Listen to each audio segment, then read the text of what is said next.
Hello again.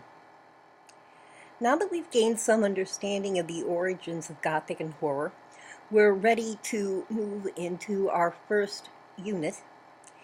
This unit is one of two that will work with the concept that the horror is out there. In other words, it originates from outside of man. We will begin in this presentation with an introduction to literature about the undead. Our sources for this presentation are Gina Whisker, L. Andrew Cooper, H.P. Lovecraft, and Rebecca Janiker.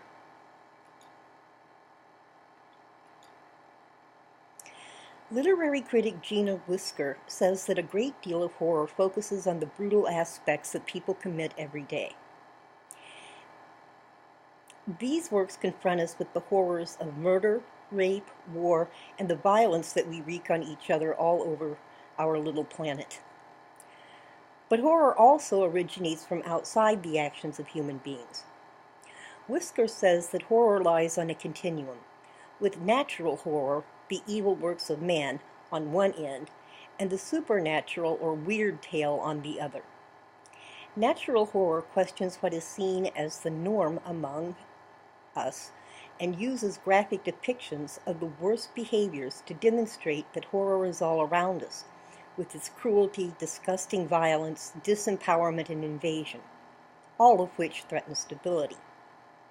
Yes, horror tales might exaggerate it, but natural horror originates in the daily headlines. But supernatural horror originates in the unconscious, the psyche, and the imagination, Whisker says. Natural and supernatural horror are different in many ways, but Whisker says they have one crucial element in common. Both work, at least in part, by taking a familiar place, person, or circumstance and altering it in some way, by sight, sound, or atmosphere, so much that it is almost unrecognizable. It defamiliarizes the familiar, and Whisker points out that when the familiar is defamiliarized, it leaves us nothing to hold on to. The world around us becomes unstable, and we all tend to have a need for stability. If supernatural horror defamiliarizes the familiar, how can we identify it? After all, as literary critic L. Andrew Cooper points out, we usually base our concept of reality on empirical data that we gather through our five senses. But supernatural horror doesn't rely on empirical data for legitimacy. The criteria for legitimacy, Cooper says, is based on the texts that have been written about the supernatural. One of the best authors of the supernatural, which he calls the weird tale, is H.P. Lovecraft. In a very famous quote, Lovecraft says, "The oldest and strongest emotion of mankind is fear, and the oldest and strongest kind of fear is fear of the unknown." Lovecraft says that no psychiatrist will refute that, and it establishes the dignity and genius of the supernatural or weird horror tale as a legitimate literary form. Supernatural horror appeals to people with imagination. Yes, the supernatural macabre has a narrow appeal, Lovecraft says, but he says that that's because it demands that readers have a degree of imagination and the ability to detach themselves from everyday life. Lovecraft says that few people are free enough from the spell of the daily routine to be able to enjoy supernatural horror, so they prefer literature about ordinary human feelings and events. But Lovecraft says there will always be sensitive people who are attracted to the weird tale, and even the most empirical mind is sometimes invaded by curiosity. So no amount of rationalism, reform, or psychoanalysis can quiet the thrill of the weird tale.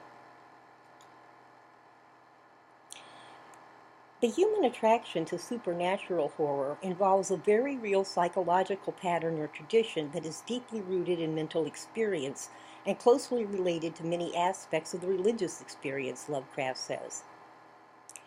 That mental experience is too much of human biological heritage to lose its power over a very important minority of the human species, according to Lovecraft. Yes, humanity's first emotions and instincts responded to his environment. He noticed that feelings of pleasure and pain were associated with aspects of the environment that he could understand. But the universe is full of phenomena that early humans couldn't understand at all. Because they were incomprehensible, they became woven into magical interpretations and sensations of awe and fear, Lovecraft says. Dreaming also led early humans to believe in the supernatural, according to Lovecraft. And all of these conditions of the early human life of man led to a feeling of the supernatural that is so strong that the species' hereditary essence is saturated with religion and superstition, and must be considered a permanent part of man's subconscious. With the aid of science, we know more now than early man did. But there is an infinite reservoir of the unknown in the outer cosmos, Lovecraft says. There may be some common threads that help identify the supernatural or weird tale, but they don't adhere to a strict theoretical fictional model, Lovecraft says. Atmosphere, he says, is more important, because the final factor in determining the authenticity of a weird tale is that it creates a sensation of fear. Weird tales are not designed to teach or uplift humanity, or to produce a social effect, Lovecraft says. They are designed to create a sensation of fear.